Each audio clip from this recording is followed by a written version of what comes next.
ರಾಜ್ಯ ಬಿಜೆಪಿಯ ನಾಯಕತ್ವದ ವಿರುದ್ಧ ಬಹಿರಂಗ ಬಂಡಾಯವನ್ನ ಸಾರಿರ್ತಕ್ಕಂಥ ಬಿಜೆಪಿಯ ಭಿನ್ನಮತೀಯ ನಾಯಕರಿಗೆ ಇದೀಗ ಸೂಕ್ತ ತಿರುಗೇಟನ್ನ ನೀಡುವ ತೀರ್ಮಾನಕ್ಕೆ ಬಿಜೆಪಿಯ ಹೈಕಮಾಂಡ್ ಬಂದಿದೆ ಅಂತಕ್ಕಂಥ ಮಾತುಗಳು ಸ್ಪಷ್ಟವಾಗಿ ಕೇಳಿ ಬರ್ತಾ ಇದಾವೆ. ರಾಜ್ಯದ ಬಿಜೆಪಿ ರಾಜ್ಯಾಧ್ಯಕ್ಷರಾಗಿ BY ವಿಜಯೇಂದ್ರ ನೇಮಕವಾದ ದಿನದಿಂದನೂ ಕೂಡ ಬಿಜೆಪಿಯ ಹಿರಿಯ ನಾಯಕರು ಬಹಿರಂಗ ಅಸಮಾಧಾನವನ್ನ ಹೊರಹಾಕ್ತಾ ಬಂದಿದ್ರು.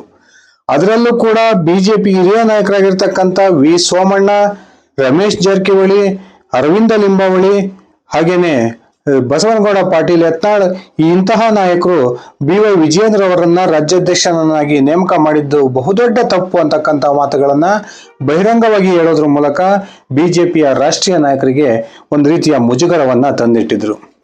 ಅದಾದ ನಂತರ ತನ್ನ ರಾಜಕೀಯ ಚತುರತೆಯಿಂದ ಭಿನ್ನಮತವನ್ನ ಬಹುತೇಕ ಶಮನ ಮಾಡೋದ್ರಲ್ಲಿ BY ವಿಜಯೇಂದ್ರ ಅವರು ಯಶಸ್ವಿಯಾಗಿದ್ದು ವಿ ಸೋಮಣ್ಣ ಮತ್ತು ರಮೇಶ್ ಜಾರಕಿಹೊಳಿ ಅವರ ಮನವೊಲಿಸಿದ್ರು ಅಂತಕ್ಕಂಥ ಮಾತುಗಳು ಕೇಳಿ ಬರ್ತಾ ಇದ್ವು. ಅದಾದ ನಂತರ ಬಿಜೆಪಿಯನ್ನ ಇಡೀ ರಾಜ್ಯಾದ್ಯಂತ ಸುತ್ತಾಡುವುದರ ಮೂಲಕ ಪಕ್ಷ ಸಂಘಟನೆಯಲ್ಲಿ ತೊಡಗಿದ್ದಂತಹ BY ವಿಜಯೇಂದ್ರ ಅವರು ಕಳೆದ ಲೋಕಸಭಾ ಚುನಾವಣೆಯಲ್ಲಿ ಬಿಜೆಪಿ ಒಂದು ಉತ್ತಮ ರೀತಿಯ ಫಲಿತಾಂಶವನ್ನ ರಾಜ್ಯದಲ್ಲಿ ಕಾಣೋದಿಕ್ಕೆ ಪ್ರಮುಖ ಕಾರಣ ಆಗಿದ್ರು ಅಂದ್ರೆ ತಪ್ಪಾಗೋದಿಲ್ಲ. BY ವಿಜಯೇಂದ್ರ ರಾಜ್ಯಾಧ್ಯಕ್ಷರಾದ ದಿನದಿಂದನೂ ಕೂಡ ಬಸವನಗೌಡ ಪಾಟೀಲ್ ಯತ್ನಾಳ್ BY ವಿಜಯೇಂದ್ರ ಮತ್ತು ಯಡಿಯೂರಪ್ಪನವರ ವಿರುದ್ಧ ಬಹಿರಂಗ ಹೇಳಿಕೆಗಳನ್ನ ಕೊಡೋದ್ರ ಮೂಲಕ ರಾಷ್ಟ್ರೀಯ ಬಿಜೆಪಿ ನಾಯಕರಿಗೆ ಹಾಗೂ ರಾಜ್ಯ ಬಿಜೆಪಿ ನಾಯಕರಿಗೆ ಒಂದು ರೀತಿಯ ಮುಜುಗರವನ್ನ ತಂದಿಡ್ತಾ ಇದ್ರು. 2-3 ಬಾರಿ ದೆಹಲಿಗೆ ಈ ಯತ್ನಾಳ್ ಅವರನ್ನ ಕರೆಸ್ಕೊಂಡಿದ್ದಂತಹ ಬಿಜೆಪಿ ರಾಷ್ಟ್ರೀಯ ನಾಯಕರು ಲೋಕಸಭಾ ಚುನಾವಣೆಯವರೆಗೂ ಕೂಡ ಯಾವುದೇ ರೀತಿಯ ಒಂದು ಬಹಿರಂಗ ಹೇಳಿಕೆಯನ್ನ ಕೊಡಬೇಡಿ, ಅದಾದ ನಂತರ ನಾವು ಒಂದು ಸೂಕ್ತ ನಿರ್ಧಾರವನ್ನ ತೆಗೆದುಕೊಳ್ಳೋಣ ಅಂತಕ್ಕಂಥ ಭರವಸೆಯನ್ನ ಕೊಟ್ಟು ಈ ಬಸವನಗೌಡ ಪಾಟೀಲ್ ಯತ್ನಾಳ್ ಅವರನ್ನ ರಾಜ್ಯಕ್ಕೆ ಕಳಿಸಿದ್ರು.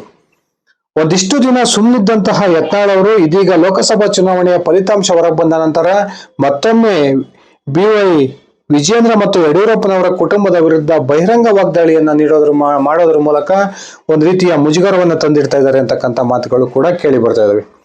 ಮೊನ್ನೆ ತಾನೇ ಬಿಜೆಪಿ ಹಿರಿಯ ನಾಯಕರಾಗಿರ್ತಕ್ಕಂಥ DV ಸದಾನಂದ ಗೌಡ ಅವರು ಬಸವನಗೌಡ ಪಾಟೀಲ್ ಯತ್ನಾಳ್ ಅವರ ವಿರುದ್ಧ ವಾಗ್ದಾಳಿಯನ್ನ ನಡೆಸಿ ಈ ಯತ್ನಾಳ್ ಅವರ ವಿರುದ್ಧ ಸೂಕ್ತ ಕ್ರಮವನ್ನ ತೆಗೆದುಕೊಳ್ಬೇಕು ಅಂತಕ್ಕಂಥ ಮಾತುಗಳನ್ನ ಆಡಿದ್ದನ್ನ ನಾವೆಲ್ಲ ನೋಡಿದೀವಿ.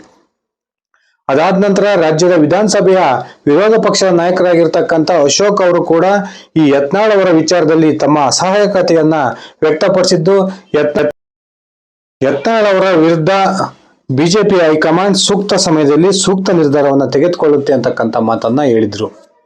ಮೊನ್ನೆ ತಾನೇ ಮೂಡಾ ಹಗರಣಕ್ಕೆ ಸಂಬಂಧಪಟ್ಟಂತೆ ಮುಖ್ಯಮಂತ್ರಿ ಸಿದ್ದರಾಮಯ್ಯನವರ ರಾಜೀನಾಮೆಗೆ ಆಗ್ರಹಿಸಿ ಬಿಜೆಪಿ ಹಾಗೂ JDS ಜಂಟಿಯಾಗಿ ಬೆಂಗಳೂರಿನಿಂದ ಮೈಸೂರಿನ ಪಾದಯಾತ್ರೆ ಮಾಡ್ತಕ್ಕಂಥ ಸಂದರ್ಭದಲ್ಲಿ ಕೂಡ ಯತ್ನಾಳ್ ಅವರು ಒಂದು ರೀತಿ ಪಕ್ಷಕ್ಕೆ ಮುಜುಗರವಾಗ್ತಕ್ಕಂಥ ಹೇಳಿಕೆಯನ್ನ ಕೊಟ್ಟಿದ್ದಷ್ಟೇ ಅಲ್ಲದೆ ನಾವು ಕೂಡ ST ಕಾರ್ಪೊರೇಷನ್ಗೆ ಸಂಬಂಧಪಟ್ಟಂತೆ ಹಗರಣಕ್ಕೆ ಸಂಬಂಧಪಟ್ಟಂತೆ ಒಂದು ಪರ್ಯಾಯವಾದಂತಹ ಪಾದಯಾತ್ರೆಯನ್ನ ಮಾಡ್ತೀವಿ, ಕೂಡಲ ಸಂಗಮದಿಂದ ಬಳ್ಳಾರಿಯವರೆಗೆ ನಾವು ಪಾದಯಾತ್ರೆಯನ್ನ ಮಾಡೋದ್ರ ಮೂಲಕ ರಾಜ್ಯ ಸರ್ಕಾರದ ವೈಫಲ್ಯವನ್ನ ಎತ್ತಿಡಿತೀವಿ ಅಂತಕ್ಕಂಥ ಮಾತನ್ನ ಹೇಳಿದ್ದಷ್ಟೇ ಅಲ್ಲದೆ 2-3 ಗೌಪ್ಯ ಸಭೆಗಳನ್ನ ಮಾಡೋದ್ರ ಮೂಲಕ ಬಿಜೆಪಿ ಹೈಕಮಾಂಡ್ಗೆ ಒಂದು ರೀತಿ ಶೆಡ್ ಹೊಡಿತಕ್ಕಂಥ ಪ್ರಯತ್ನಕ್ಕೆ ಕೈ ಹಾಕಿದ್ರು. ಇದೀಗ ರಾಷ್ಟ್ರೀಯ ಬಿಜೆಪಿ ನಾಯಕರು ರಾಜ್ಯದ ಈ ಒಂದು ಬಿಜೆಪಿಯ ಭಿನ್ನಮತದ ವಿರುದ್ಧವಾಗಿ ಒಂದು ಸೂಕ್ತ ನಿರ್ಧಾರವನ್ನು ತೆಗೆದುಕೊಳ್ತಕ್ಕಂಥ ಒಂದು ಮನಸ್ಥಿತಿಗೆ ಬಂದಿದ್ದು ಈ ಭಿನ್ನಮತೀಯ ನಾಯಕರ ವಿರುದ್ಧ ಕಠಿಣ ಕ್ರಮಕ್ಕೆ ಮುಂದಾಗಿದ್ದಾರೆ ಅಂತಕ್ಕಂಥ ಮಾತುಗಳು ಕೂಡ ಕೇಳಿ ಬರ್ತಾ ಇದಾವೆ. ಬನ್ನಿ ಸ್ನೇಹಿತರೆ, ರಾಷ್ಟ್ರೀಯ ಬಿಜೆಪಿ ನಾಯಕರು ರಾಜ್ಯ ಬಿಜೆಪಿಯ ಭಿನ್ನಮತದ ಕುರಿತು ತೆಗೆದುಕೊಂಡಿರ್ತಕ್ಕಂಥ ಪ್ರಮುಖವಾದ ನಿರ್ಧಾರ ಏನು, ನಿಜಕ್ಕೂ ಕೂಡ ಭಿನ್ನಮತೀಯ ನಾಯಕರನ್ನ ಪಕ್ಷದಿಂದ ಉಚ್ಚಾಟನೆ ಮಾಡುತ್ತಾ ಅಂತ ತಿಳ್ಕೊಂಡು ಬರೋಣ. ಅದಕ್ಕಿಂತ ಮುಂಚೆ ನೀವಿನ್ನು ನನ್ನ ಇಟ್ಗೆ ಮಂತ್ ಯೂಟ್ಯೂಬ್ ಚಾನಲ್ಗೆ ಸಬ್ಸ್ಕ್ರೈಬ್ ಮಾಡ್ಕೊಂಡಿಲ್ಲ ಅಂದ್ರೆ ದಯವಿಟ್ಟು ಸಬ್ಸ್ಕ್ರೈಬ್ ಮಾಡಿಕೊಂಡು ಬೆಲ್ ಬಟನ್ ಅನ್ನ ಕ್ಲಿಕ್ ಮಾಡಿ. ನಾನು ಕೊಡ್ತಕ್ಕಂಥ ಮಾಹಿತಿ ನಿಮ್ಗೆ ಇಷ್ಟ ಆಗಿದ್ರೆ ಈ ವಿಡಿಯೋಗೆ ಲೈಕ್ ಮಾಡಿ, ಶೇರ್ ಮಾಡಿ, ಕಮೆಂಟ್ ಮಾಡಿ. ಸ್ನೇಹಿತರೆ, ರಾಜ್ಯದ ಬಿಜೆಪಿ ರಾಜ್ಯಾಧ್ಯಕ್ಷರಾಗಿದ್ದಂತಹ ನಳಿನ್ ಕುಮಾರ್ ಕಟೀಲ್ ಅವರ ಒಂದು ಅಧ್ಯಕ್ಷರ ಅವಧಿ ಮುಗಿದ್ರೂ ಕೂಡ ಸುಮಾರು 6 ತಿಂಗಳಾದ್ರೂ ಕೂಡ ಬಿಜೆಪಿಯ ರಾಷ್ಟ್ರೀಯ ನಾಯಕರು ಯಾವೊಬ್ಬ ನಾಯಕನನ್ನು ರಾಜ್ಯದ ಬಿಜೆಪಿಗೆ ಅಧ್ಯಕ್ಷನನ್ನಾಗಿ ನೇಮಕ ಮಾಡಿರಲಿಲ್ಲ. ಬಿಜೆಪಿಯಲ್ಲಿ ನಾನು ರಾಜ್ಯಾಧ್ಯಕ್ಷ ಆಗಬೇಕು ಅಂತಕ್ಕಂಥ ಆಸೆಯನ್ನು ಇಟ್ಕೊಂಡು ಅನೇಕ ಹಿರಿಯ ನಾಯಕರು ಪಕ್ಷದಲ್ಲಿ ಲಾಬಿಯನ್ನ ಮಾಡಿದ್ರು. ಆದ್ರೆ ಕೊನೆಗೆ ಅಳ್ದು ತೂಗಿ ಬಿಜೆಪಿ ಹೈಕಮಾಂಡ್ BS ಯಡಿಯೂರಪ್ಪನವರ ಪುತ್ರ ಮೊದಲ ಬಾರಿಗೆ ಶಿಕಾರಿಪುರದಿಂದ ಶಾಸಕರಾಗಿ ಆಯ್ಕೆಯಾಗಿರ್ತಕ್ಕಂಥ BY ವಿಜಯೇಂದ್ರ ಅವರನ್ನ ರಾಜ್ಯಾಧ್ಯಕ್ಷರನ್ನಾಗಿ ನೇಮಕ ಮಾಡೋದ್ರ ಮೂಲಕ ಒಂದು ಸೂಕ್ತ ನಿರ್ಧಾರವನ್ನ ತೆಗೆದುಕೊಂಡಿತ್ತು ಅಂತಕ್ಕಂಥ ಮಾತುಗಳು ರಾಜ್ಯ ರಾಜಕಾರಣದಲ್ಲಿ ಕೇಳಿ ಬರ್ತಿದ್ವು. ಅದಾದ ನಂತರ BY ವಿಜಯೇಂದ್ರ ಅವರ ನೇಮಕದ ವಿರುದ್ಧ ಅನೇಕ ಬಿಜೆಪಿ ನಾಯಕರು ಬಂಡಾಯವನ್ನೆದ್ರು, ಬಹಿರಂಗ ಹೇಳಿಕೆಗಳನ್ನ ಕೊಟ್ಟರು. ಅವರೆಲ್ಲರೂ ಕೂಡ ಬಿಜೆಪಿ ಹೈಕಮಾಂಡ್ ಒಂದು ಸೂಕ್ತ ಮಾತುಗಳನ್ನ ಹೇಳೋದ್ರ ಮೂಲಕ ಯಾವುದೇ ಕಾರಣಕ್ಕೂ ಕೂಡ ನಮ್ಮ ನಿರ್ಧಾರದ ವಿರುದ್ಧ ನೀವು ಮಾತುಗಳನ್ನ ಆಡಬಾರದು ಅಂತಕ್ಕಂಥ ಎಚ್ಚರಿಕೆಯನ್ನು ಕೂಡ ಕೊಟ್ಟಿತ್ತು. ಅದಾದ ನಂತರ BY ವಿಜಯೇಂದ್ರ ಭಿನ್ನಮತೀಯ ನಾಯಕರ ಮನೆಗಳಿಗೆ ಹೋಗೋದ್ರ ಮೂಲಕ ಅವರ ಮನವೊಲಿಸುವಲ್ಲಿ ಬಹುತೇಕ ಯಶಸ್ವಿಯಾಗಿದ್ರು. ರಾಜ್ಯದಲ್ಲಿ ಲೋಕಸಭಾ ಚುನಾವಣೆ ಯಾವಾಗ ಬಂತೋ ಆ ಸಂದರ್ಭದಲ್ಲಿ ರಾಷ್ಟ್ರೀಯ ಬಿಜೆಪಿ ನಾಯಕರು ಒಂದು ಮಹತ್ವದ ತೀರ್ಮಾನಕ್ಕೆ ಬಂದ್ರು. JDS ನೊಂದಿಗೆ ಮೈತ್ರಿಯನ್ನ ಮಾಡ್ಕೊಳ್ಬೇಕು ಅಂತಕ್ಕಂಥ ತೀರ್ಮಾನಕ್ಕೆ ಬಂದು ಮೈತ್ರಿಯನ್ನ ಮಾಡ್ಕೊಂಡ್ರು.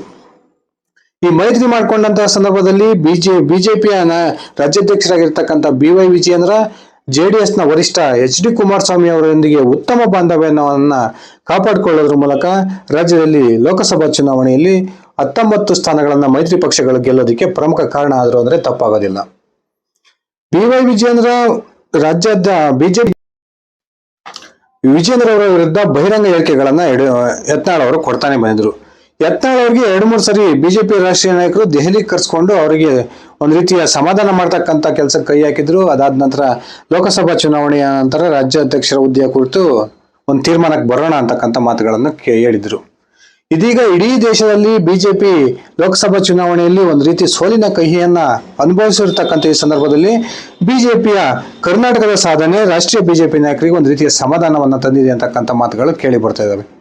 ಅದಷ್ಟೇ ಅಲ್ಲದೆ ಈಗಾಗಲೇ ರಾಜ್ಯದಲ್ಲಿ ಸಿದ್ದರಾಮಯ್ಯನವರ ವಿರುದ್ಧ ಬಿಜೆಪಿ ಬಹುದೊಡ್ಡ ಜನಾಂದೋಲನವನ್ನ ಮಾಡ್ತಾ ಇದ್ದು, ಬಿಜೆಪಿ ಬೆಂಗಳೂರಿಂದ ಮೈಸೂರುವರೆಗೆ ಪಾದಯಾತ್ರೆಯನ್ನ ಮಾಡಿದ್ದು, ಆ ಪಾದಯಾತ್ರೆ ಕೂಡ ಬಹುತೇಕ ಯಶಸ್ವಿಯಾಗಿದೆ. ಬಿಜೆಪಿ ಈಗಾಗಲೇ ರಾಜ್ಯದಲ್ಲಿ ಟೇಕ್ ಆಫ್ ಆಗಿದೆ ಅಂತಕ್ಕಂಥ ಈ ಸಂದರ್ಭದಲ್ಲಿಯೇ ಭಿನ್ನಮತೀಯ ನಾಯಕರು ಮತ್ತೊಮ್ಮೆ ವಿಜಯೇಂದ್ರ ಅವರನ್ನ ರಾಜ್ಯಾಧ್ಯಕ್ಷ ಹುದ್ದೆಯಿಂದ ಕೆಳಗಿಳಿಸಬೇಕು ಅಂತಕ್ಕಂಥ ಪ್ರಯತ್ನಕ್ಕೆ ಕೈ ಹಾಕಿದ್ರು.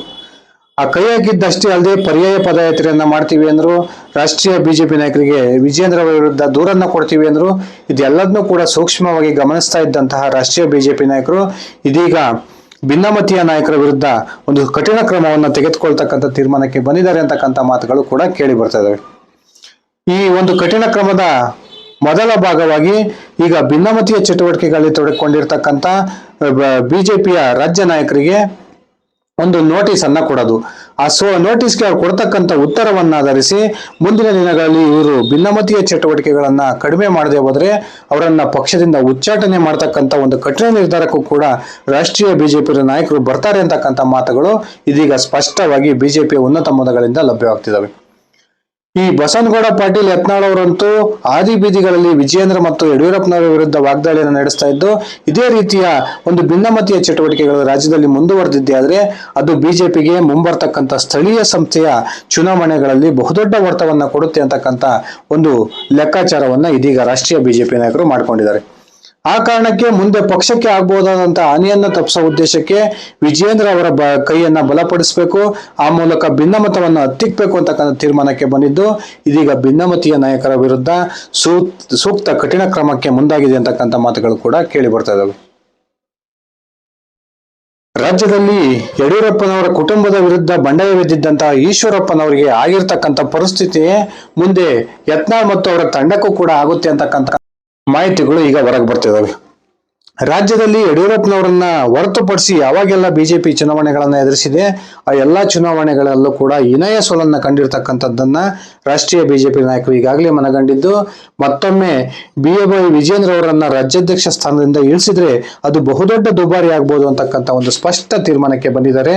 ಆ ಕಾರಣಕ್ಕೆ BY ವಿಜಯೇಂದ್ರ ಅವರ ಕೈಯನ್ನ ಬಲಪಡಿಸಬೇಕು ಅಂತಕ್ಕಂಥ ಒಂದು ಸ್ಪಷ್ಟ ನಿರ್ಧಾರಕ್ಕೆ ಬಂದಿದ್ದು, ಇದೀಗ ಭಿನ್ನಮತೀಯರಿಗೆ ಶೋಕಾಸ್ ನೋಟಿಸ್ ಅನ್ನು ನೀಡತಕ್ಕಂಥ ಒಂದು ತೀರ್ಮಾನಕ್ಕೆ ಬಂದಿದ್ದಾರೆ ಅಂತಕ್ಕಂಥ ಮಾತುಗಳು ಕೇಳಿ ಬರ್ತದವೆ.